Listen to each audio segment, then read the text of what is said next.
Bismillahirrahmanirrahim. Assalamualaikum warahmatullahi taala wabarakatuh. Nama saya Muhammad bin Azmi.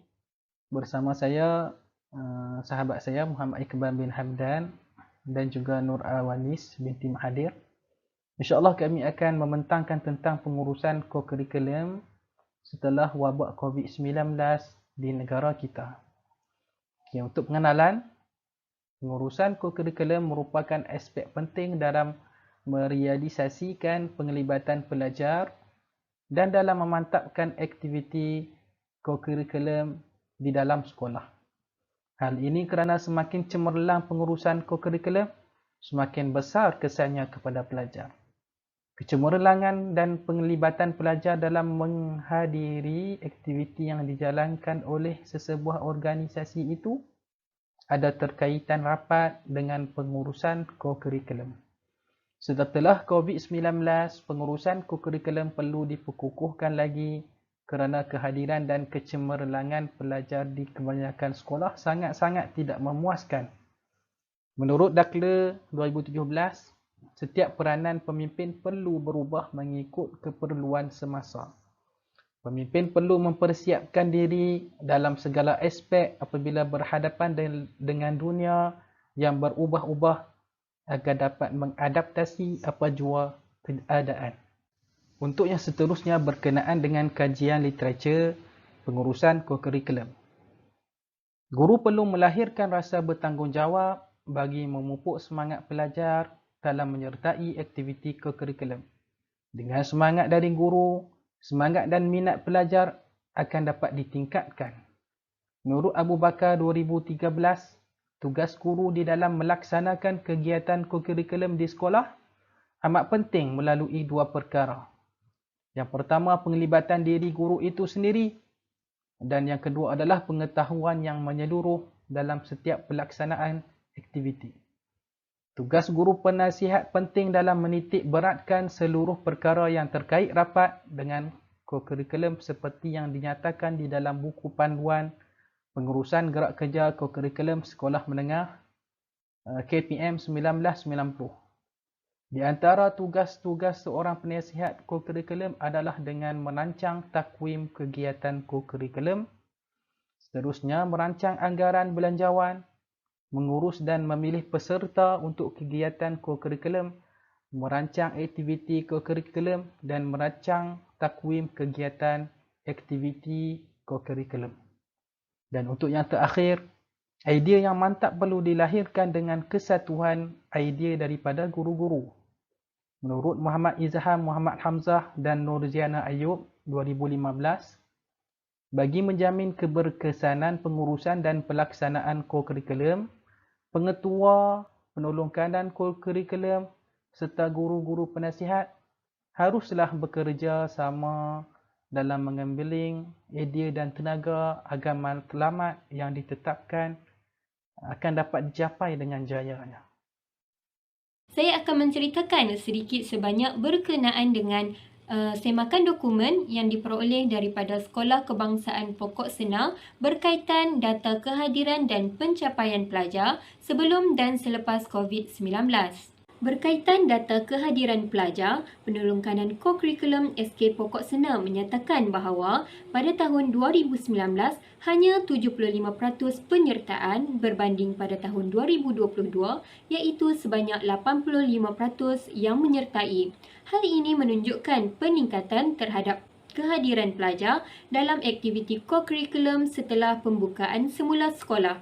Seterusnya, berkaitan data pencapaian pelajar, data menunjukkan sedikit penurunan sebanyak 60% berbanding tahun sebelumnya iaitu sebanyak 80% pelajar yang dapat mewakili peringkat tertinggi. Antara badan beruniform yang dijalankan di SK Pokok Senar adalah Kadet Remaja Sekolah, Pengangkap, Persatuan Bulan Sabit Merah dan Puteri Islam. Di kelab dan persatuan yang dijalankan antaranya ialah Bahasa Melayu, Bahasa Inggeris, Sains dan Matematik serta Reka Bentuk. Seterusnya, bagi sukan dan permainan yang disertai oleh pelajar SK Pokok Senar seperti futsal, catur, pimpong serta badminton.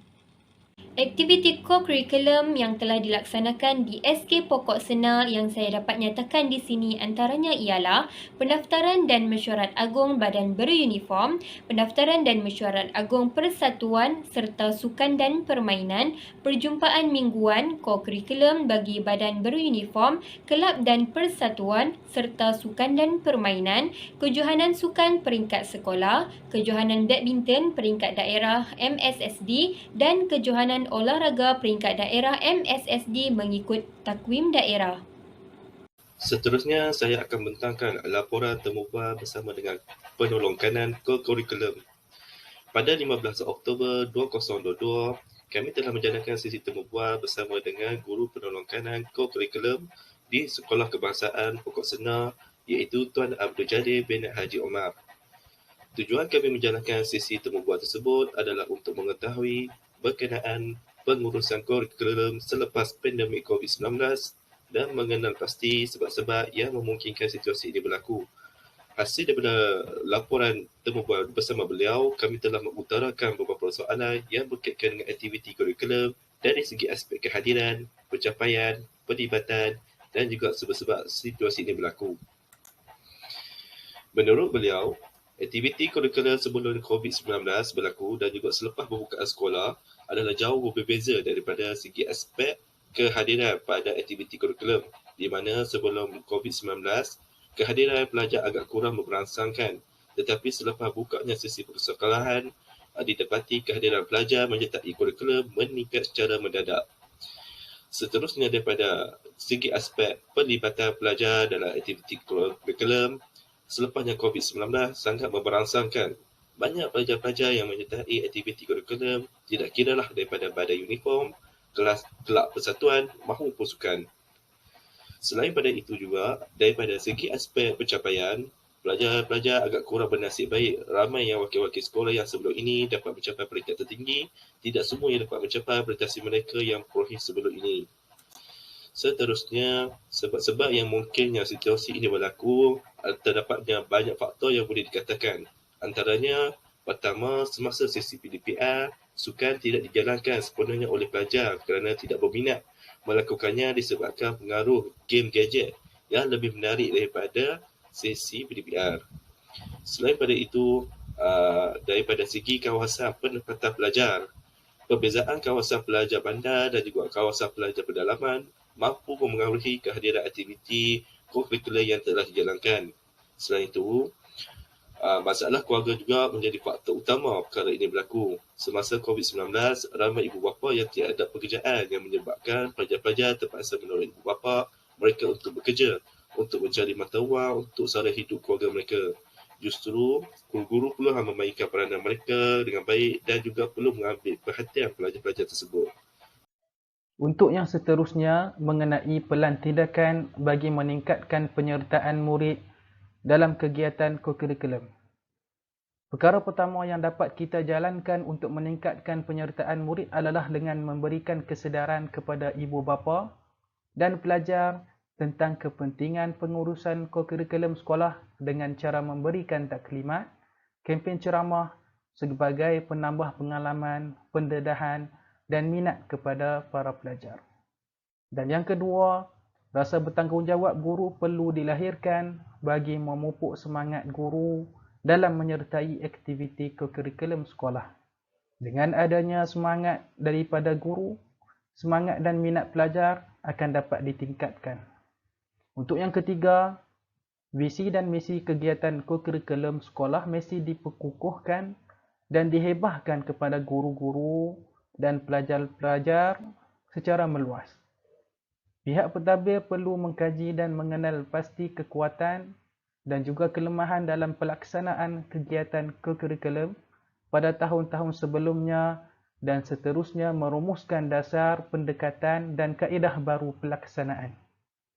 Dan yang terakhir sekali, penyelarasan semula pentadbiran dan menetap semula aktiviti di peringkat sekolah adalah langkah yang baik dalam meningkatkan kembali penyertaan pelajar terhadap aktiviti kurikulum sekolah.